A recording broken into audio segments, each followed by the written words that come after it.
அறம் செய்ய விரும்பு, நற்பணிகளை அதாவது தர்மங்கள் செய்ய விரும்புவாயாக. அறம் என்பது தர்மம்.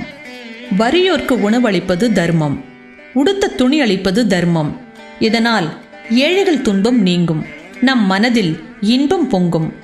நம்மால் இயன்ற அளவு தர்மம் செய்ய வேண்டும். ஆறுவது சினம், கோபத்தை தவிர்ப்பது மிகவும் நல்லது.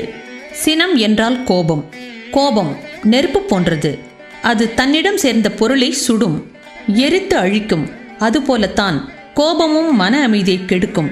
அது தணிய வேண்டும். இயல்வது கரவேல், நம்மால் இயன்றதை அதாவது முடிந்ததை செய்யாமல் இருக்கக்கூடாது. நம்மிடம் ஒருவர் உதவி என்று அணுகும் போது நாம் தவிர்க்காமல் நம்மால் இயன்ற அளவு உதவி செய்ய முயல வேண்டும்.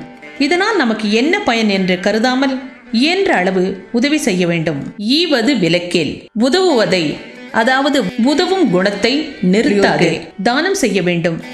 அதுபோல் ஒருவர் இவருக்கு தானம் செய்ய முற்படும் போது நமக்கு அதில் உடன்பாடு இல்லை என்றாலும் அவர் தானம் செய்வதை தடுக்க கூடாது. உடையது விளம்பேல், நம்மிடம் உள்ள செல்வம் குறித்து தற்பெருமை பேசுதல் கூடாது. நம்மிடம் பெரும் செல்வம் இருக்குமானால் அதை மற்றவர் அறிய வேண்டும் என தற்பெருமை பேசுவோமானால் பிறர் நம்மை கேலி பேசுவர். எனவே நம்மிடம் உள்ள செல்வம் குறித்து தற்பெருமை பேசுதல் கூடாது. ஊக்கமது கைவிடேல், எக்காலத்திலும் மனம் தளரக்கூடாது. ஒரு செயலை தொடங்கிய பின் அதை முடிப்பதற்குள் இடையில் பல்வேறு தடைகள் ஏற்படலாம். அப்போது மனம் தளராமல் முயற்சியினை கைவிடாமல் அச்செயலை செய்து முடிக்கும் வரை ஆற்றல் கொள்ள வேண்டும். எண் எழுத்து இகழேல், கணிதத்திற்கு ஆதாரமான எண்ணையும் மொழிக்கு ஆதாரமான எழுத்தையும் இகழக்கூடாது. எண் என்றால் கணிதம், எழுத்து என்றால் கல்வி அறிவு ஆகும். இவை இரண்டும் நம் வாழ்வில் வளமைக்கு வழிகாட்டியாகும். இவற்றை கற்பதற்கு கடினம் என நினைத்து விட்டுவிடக்கூடாது. எனவே இவை இரண்டையும் இகழாது கற்றுயர வேண்டும். ஏற்பது இகழ்ச்சி, பிறரிடம் யாசிப்பது மிகவும் இழிவான செயல். சிலர் உழைத்து வாழாமல் பிறரிடம் சென்று யாசிக்கிறார்கள். அதன் மூலம் தங்கள் தேவைகளை நிறைவு செய்கின்றனர். இது மிக இழிவான செயல்.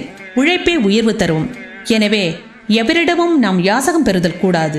ஐயம் இட்டு உன், வறியோர்க்கு அன்னமிட்டு பிறகு நாம் உண்ண வேண்டும். உடல் உழைப்பு செய்து பிழைக்க முடியாத குருடர் முடவர் ஆகியோருக்கு அன்னமிட்டு பிறகு நாம் உண்ண வேண்டும்.